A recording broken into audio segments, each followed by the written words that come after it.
Bueno,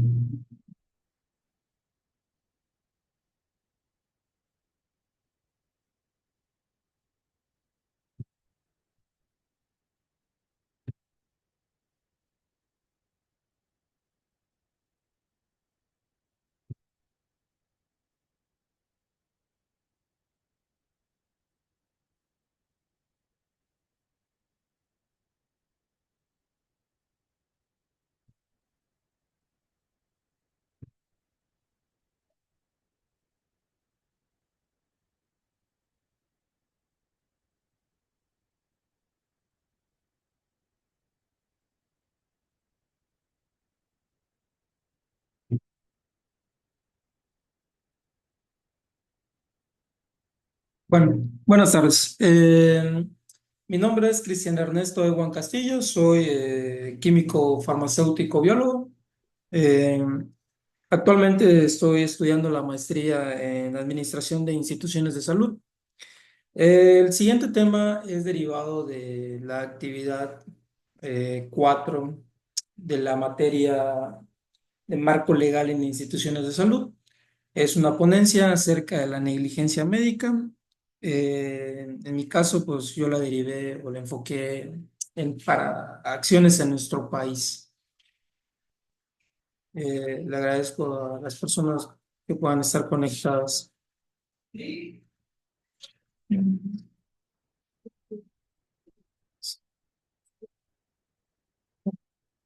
Ok, entonces para hablar de negligencia médica, pues lo más importante sería definir lo que es el acto médico.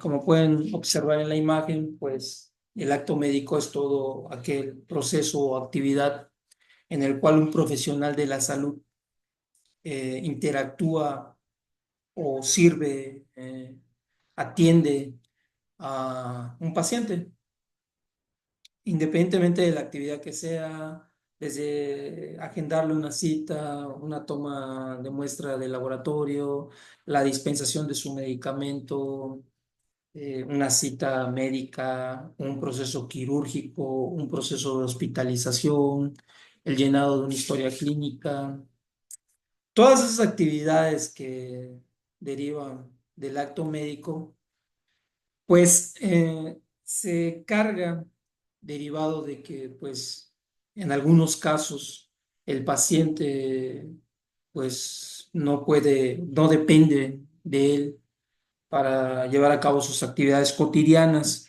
como puede suceder en pacientes de la tercera edad o puede suceder en pacientes neonatos, recién nacidos, pediátricos. Entonces, estos pacientes, como refiere la Torre et al. 2023, estos pacientes pues son un padre, una madre, un hijo, una hija. Entonces, el profesional pues ya aparte del acto médico, necesita poder entablar una relación no solo con el paciente, sino también con el familiar, poder proporcionarle la información y que sea clara para ambos o para la persona responsable del paciente. eh, Ofrecerle alternativas, darle un pronóstico, informarle cómo va a ser su preparación para el estudio radiológico de laboratorio, cómo va a tomar sus medicamentos, el estado de gravedad del paciente y toda la información que tenga que proporcionarse. Entonces, esas complejidades hacen que, pues, estas actividades englobadas, pues el personal de la salud, aparte de que se le dificulte, tenga que desempeñarlas con ética, ¿no? Como menciona Vera Carrasco, 2013, la ética vigila el cumplimiento del acto médico, de todo el proceso de atención hacia el paciente. Cuando la relación es un binomio paciente, médico, la ética médica individual es quien eh, da contexto a la atención. Cuando el profesional de la salud trabaja para una población, una derechohabiencia, la ética médica social es quien procura darle marco a las actividades del profesional de la salud. Sin embargo, el área médica o el área de la salud, el profesional del área de la salud, pues también tiene una vida fuera de la atención hacia los pacientes, fuera de una institución pública de salud, de una institución privada. Y sus actos o las actividades que lleva a cabo fuera de esto, pues se juzga de manera penal, de manera civil, por la ética general. Entonces, igual, para redondear, el profesional de la salud también es un ser humano y es, eh, es juzgado por las mismas leyes, las mismas instituciones por las que es juzgada cualquier persona. Pero cuando hablamos del acto médico, la responsabilidad profesional del servidor público de las instituciones de salud, eh, cuando van enfocadas a una mala atención, a dejar de dar la seguridad del paciente, eh, no prestarle la debida el debido tiempo al paciente, a dar información, a los procesos. Este tipo de actividades suelen clasificarse, de acuerdo a la literatura, como negligencias médicas, impericia, imprudencia. En esta siguiente diapositiva, pues lo que tenemos que hablar es de, ok, la lex artis, que es el conjunto de actividades normales que suelen cumplir todos los profesionales de la salud para la atención del paciente, independientemente de cuál sea el proceso, pues se conoce lo que se debería de hacer, el cómo se podría hacer, las ventajas, las desventajas, los puntos de mejora. Eso es lo que engloba la definición del lex artis. Pero ¿qué pasa cuando un profesional no cumple con ese conjunto de actividades?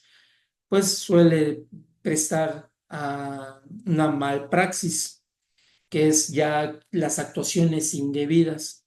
Y como marca la diapositiva, pudiera clasificarse en cuatro tipos. La primera, la negligencia, ¿no? Cuando el profesional de la salud no presta la atención adecuada o por descuido o omisión, eh, el paciente sufre algún daño, pues se le conoce como negligencia. Ejemplos, como marcan allá, realizar la prescripción médica, ya sea por medio de una receta, por una indicación médica, en una historia clínica y confundir el medicamento, ¿no? O poner o omitir poner la vía de administración en un paciente hospitalizado suele ocurrir. Y obviamente, pues no es lo mismo una dosis de un medicamento por vía oral como por vía intravenosa. Y aparte la prescripción, pues cambian. O sea, por poner ejemplos. Luego tenemos la impericia, que está en la parte superior derecha. La impericia es cuando el profesional tiene un desconocimiento de la información parcial, total, de cómo llevar a cabo un proceso, independientemente de la actividad que vaya a realizarse al paciente. El, el- el- el- el profesional no tiene la capacitación adecuada, la capacitación se impartió y no acudió a tomarla. eh, Por ejemplo, si a un paciente que se le quisiera programar una cirugía, el que no se le pida sus estudios prequirúrgicos, sus laboratorios, tiempos de coagulación, el omitir interrogar al paciente para saber si tiene patologías que pudieran exacerbarse durante su atención. Eh, por ejemplo, marca ahí que exámenes insuficientes al paciente pudiera ser un ejemplo. Luego el otro tipo de mala práctica es la imprudencia. Eh, es cuando durante la atención del paciente, el profesional de la salud comete acciones fuera de proceso y él se percata de que lo está haciendo, ya sea pues pensando que pudiera beneficiar al paciente, pero no dándose cuenta de que realmente en lugar de ser así, pues pudiera llevar al paciente a una complicación mayor. Por ejemplo, practicar algún tipo de procedimiento quirúrgico fuera de quirófano. Hablando fuera del área médica, ¿no? Podemos hablar también del área de enfermería, del área química, del área farmacéutica. El área de enfermería podríamos pensar que preparó el medicamento a las carreras y se lo administró al paciente equivocado, o por andar a las carreras, en lugar de prepararlo con asepsia, pues lo preparó sin los debidos cuidados.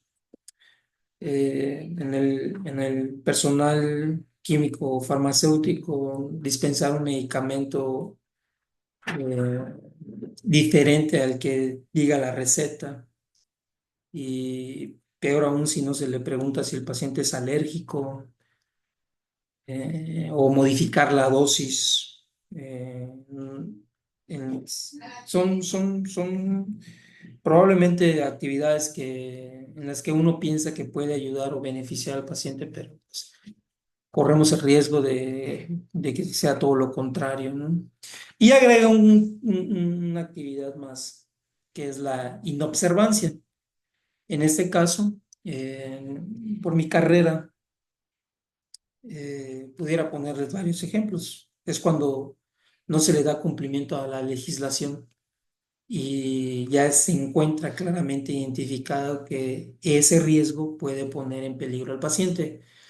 Ha ocurrido mucho recientemente con las clínicas privadas con licencia de procedimientos quirúrgicos, ya sea ginecológicos, de belleza, y no cuentan con la licencia sanitaria, por ejemplo, de farmacia, de quirófano. Entonces ahí caen ellos en una actividad que pues incumple la legislación aplicable para nuestro país. Igual, por ejemplo, en el área médica o el área de enfermería sucede que suelen cargar medicamentos en sus botiquín, o sea, en sus cajitas, ¿no? Entonces, el someter al medicamento a cambios de temperatura, presencia de luz, modifica la estabilidad del medicamento y puede poner en riesgo al momento de administrárselo a un paciente. Para tal un ejemplo fue los casos de meningitis micótica que ocurrieron en Durango, el caso de algunos anticoagulantes utilizados para pacientes con hemodiálisis. Entonces, son situaciones que, por no cumplir con la legislación, se pone en peligro el paciente, la seguridad del paciente. Entonces, pues, el Estado, a través de la Constitución, pone en vigilancia este tipo de actividades a través de instituciones, a través de normas. Y cuando la relación médico-paciente también pues no suele ser la más óptima, es necesario que, independientemente de que si estamos hablando del área clínica, perdón, pública, privada o de un consultorio adyacente, se tiene que resguardar información de los pacientes atendidos. En la norma NOM 004 SSA 2012 habla de los requerimientos mínimos necesarios, indispensables para el resguardo materializado de la situación clínica del paciente, de sus datos, historias clínicas, historias de hospitalización, hojas de enfermería, indicaciones médicas, estudios radiológicos, de imagenología, recetas o copias de recetas, eh, formatos de consentimiento informado. Toda esa información se tiene que encontrar debidamente llenada y acomodada de orden, en orden cronológico, de más reciente a más lejanos. Por mencionar un ejemplo, en la clase pasada hablamos de lo que era un caso médico legal. El profesional del área de la salud es el responsable de que, además de reportar el caso, se cuente con el expediente clínico cuando la autoridad lo solicite. Esto no excluye a una clínica particular también, porque el paciente en cualquier momento puede requerir una segunda opinión. Entonces es indispensable que el paciente pueda contar con su expediente clínico en el hospital, independientemente de que se encuentre en el área pública, ¿no? Él puede tener una consulta con otro médico de la misma especialidad y se necesita que se cuente con toda la información del paciente. Entonces, en nuestro país, pues como sabemos, existe un marco regulatorio. Tenemos el artículo 4 constitucional que pues hace de atención obligatoria el derecho a la salud de todos los ciudadanos, de todos los mexicanos. Entonces, pues en nuestro país existen instituciones públicas de salud que atienden a sus derechohabientes, como puede ser el IMSS o el ISSSTE. Y en el caso de los pacientes que no tienen derecho a ambiencia a ninguna de las anteriores, pues existe el IMSS Bienestar. Las primeras dos, además de prestar los servicios de salud, también prestan los servicios de seguridad social, jubilaciones, pensiones, incapacidades, que también lo hace el IMSS Bienestar, pero más que nada para la relación del empleado con su patrón. En el caso del IMSS, pues sí, se maneja para la iniciativa privada, y en el caso del ISSSTE, que es la seguridad social de los empleados del Estado. También existen otras instituciones públicas, como pueden ser la de la Sedena, Pemex, Secretaría de Marina, que también atienden, pero igual a sus derechohabientes, cuentan con un presupuesto propio, con sus servicios médicos. En algunas ocasiones se intercambian servicios, medicamentos entre instituciones, pero suele ser muy poco este tipo de actividades. Entonces, resumiendo, un paciente tiene derecho a la salud, tiene derecho a ser atendido, tiene derecho a pedir una segunda opinión, tiene derecho a ser informado. eh, y aplica tanto para el sector público como privado. Pero ¿qué sucede cuando un paciente no está de acuerdo con la atención que está recibiendo? Pues existen instituciones para que se le pueda brindar una asesoría al paciente y pueda acordarse en su estado de derecho del afectado, pues una reparación de los daños o una manera de llegar a un acuerdo con la institución o con el médico o con la clínica privada. En este caso, la CONAMED es un organismo creado para orientar y atender a este tipo de pacientes, ¿no? Y también para los profesionales de la salud. ¿Qué asuntos atiende? Pues las quejas o irregularidades o posibles daños derivados de la atención o negación de algún servicio. La información que solicitan para que se pueda llevar esta queja, pues realmente es muy poca. A diferencia de ir hacia lo penal, en donde sí se requieren otros tipos de profesionales como abogados, licenciados, peritos, pues aquí esas mismas instituciones cuentan con su personal especializado que le brinda la información, atención y asesoramiento al paciente. tienen sedes en varias partes del país. Pero estas quejas, ¿cómo se generan? De acuerdo a la información de la página de la CONAMED, generalmente suelen ser por problemas de comunicación. A lo mejor el médico no ha sido del todo sincero con el paciente, a lo mejor el paciente no captó bien la información también y consideró que podía tener un mejor pronóstico y no lo ha sido. También ocurre cuando hay una afectación de la institución al paciente, por ejemplo, que se le niegue un servicio o no se haya, no se haya programado alguna guardia, alguna eventualidad en el hospital, llega el paciente y no recibe la atención. Por supuesto, la falta de medicamento y de insumos médicos, sí, puede suceder. Eh, si por una mala práctica el paciente resulta afectado, también procesos quirúrgicos, eh, se le haya marcado el sitio de trabajo al paciente, o en el caso de una preparación de nutrición parenteral que se confundiera con la de otro paciente, alguna preparación intravenosa.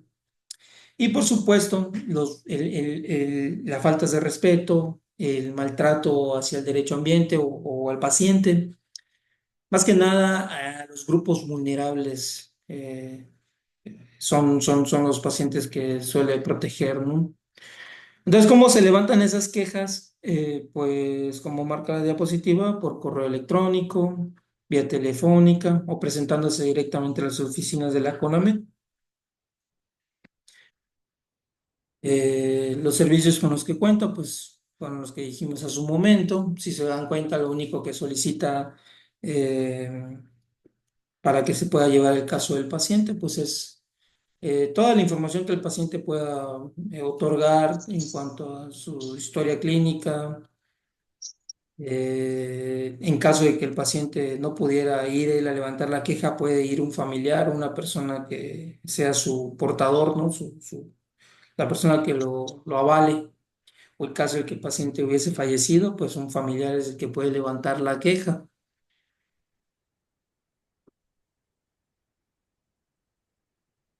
¿Cómo trabaja la CONAMED?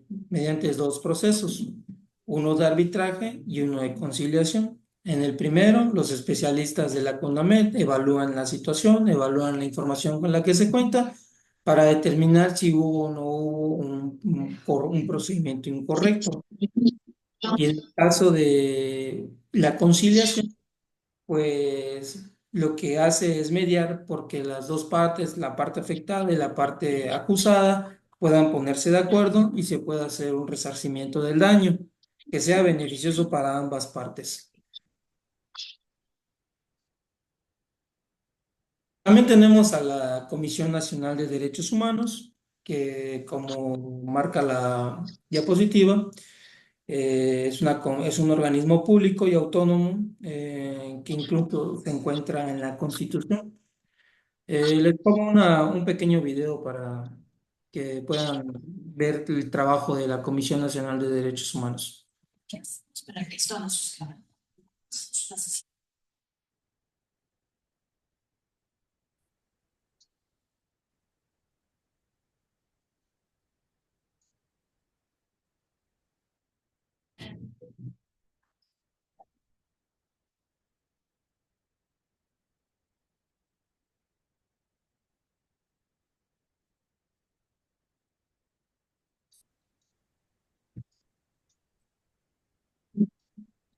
Uno de los trabajos recientes de la Comisión Nacional de Derechos Humanos es, como mencionó el video, comenzar a que se divulguen los casos de violencia obstétrica.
Como pueden darse cuenta en el video, se abordaron dos situaciones, una de prevención para el respeto de las pacientes ginecológicas y otra correctiva, donde un paciente a raíz de una mala atención, de un mal diagnóstico, de una negligencia, pues perdió la vida.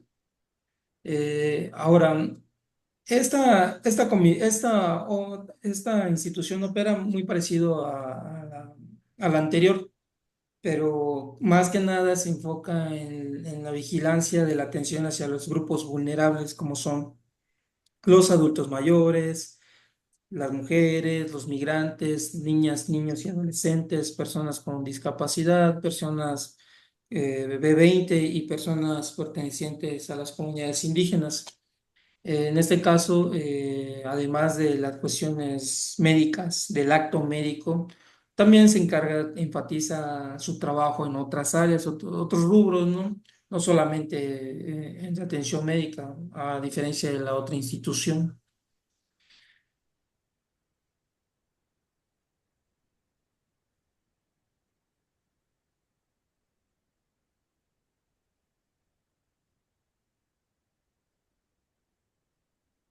Perdón, no quiere cambiar de diapositiva. Mm. Este organismo se ocupa esencialmente de recibir quejas de los afectados, eh, y busca que el resarcimiento de la autoridad, institución o servidor público. Perdón, no quiere cambiar de diapositiva. Cambia de diapositiva ahí con ustedes, perdón.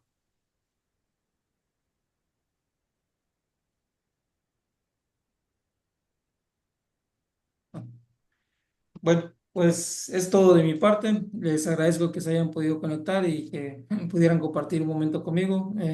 Les agradezco mucho. Les deseo excelente día. Y no sé si tengan alguna duda, puedo responderles en mi bibliografía.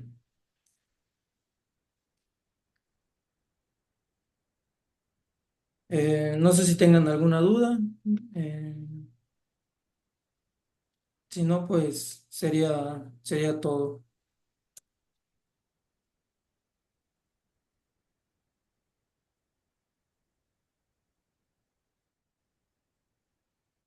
Muchas gracias. Buenas tardes.